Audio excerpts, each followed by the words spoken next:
Schmack-a-magab. I got me a donation here from Javier Zapata. And he actually said Mr. Doctor, which was nice. That's courteous. Mr. Doctor. Can you please talk about John Bonham and Neil Peart, and which one do you like more? Now, this is tough for me, and I gotta admit, it took me a couple days to come to a decision. Now, I know there's gonna be comments of people saying, why are you comparing them? They're both different, apples and oranges. Just be glad that these two drummers exist. And to you, I say, turn off this video, because when I'm done doing this video, I'm going to your house, we're going outside, we're going to skip along, hold hands, and sing Kumbaya. All right? And we'll start with John Bonham, who had a very heavy foot, and the drum sound, I think nobody had a better drum sound than John Bonham. And it wasn't really the equipment and how they mic'd it up. It was John Bonham that made that monstrous Godzilla-type sound on his drums. And he played hard, but then again, he played with finesse as well. And it like transcended genres, what he was doing. And, you know, he's got that heavy groove and those little nuances in his playing. You know, he played with weight, but he played with a groove. The earth shook when he hit those tom-toms. I mean, he was a beast of a player. And Led Zeppelin did the smart thing. You ain't got John Bonham and the band. They did it right. John Henry Bonham, drum god. Then we got Neil Peart. Oh, man. Do I love Neil Peart. I mean, his drumming is so musical. You know, you go to a Rush concert, everybody in that crowd is air drumming to Neil Peart. I mean, it's amazing how, you know, technical he was. He was technically second to none, really. And he wrote the damn lyrics, too. Though that didn't have nothing to do with the drumming. And he had that killer off-time, you know, signature drumming to his stuff. And he even went and jammed somewhere else and did some Buddy Rich stuff you can see on YouTube.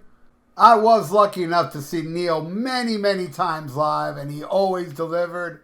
Unfortunately, I never got to see John Bonham, but I did come very close. I was in Germany in 1979 visiting my brother in the army, and Led Zeppelin were playing 2 weeks after I left. So if I could have just stuck around 2 weeks later, I could have seen John Bonham. And I believe it was one of the last Led Zeppelin shows. But I gotta say, I do have a winner, but it was very, very difficult for me. It took me a couple days to really think about it. And here's how I look at it. And mind you, I am only speaking for me. I do not speak for anybody else. Your opinion is right to you, just like this opinion is right to me. And your opinion on this should be written below in the comment section. Because we all love to hear other people's opinions, don't we? I know I do. So I sat here and I thought about it. And then there were certain things I was like, man, but Neil, man. When you see a Neil drum solo, I mean, it's action-packed. The whole solo. Bonham, it's amazing, and it does have some killer climactic parts, but some parts didn't really excite me. But that's just talking drum solos. When it comes to drum solos, yes, Moby Dick is epic. It's awesome. I'm just saying, I thought Neil Peart had better drum solos. And technically, I would actually go with Neil as well. And you know, he also threw in a lot of stuff. It wasn't just drums. He had little bells and chimes and stuff he played into his set. And that was awesome as well. So then I think of John Bonham. And then I think, you know, he's got this natural swing. It's more organic in nature. And I don't think anybody can hit as hard as John Bonham, you know, unless they use studio magic and stuff like that. But John Bonham was his own individual drummer. Now, I've seen a lot of people play like Neil, like Portnoy and people like that do the Neil Peart and do it well. I've never seen anybody do John Bonham justice. The closest I would say was his son on that Led Zeppelin reunion. He was phenomenal. He was phenomenal. It was almost like his dad. Almost.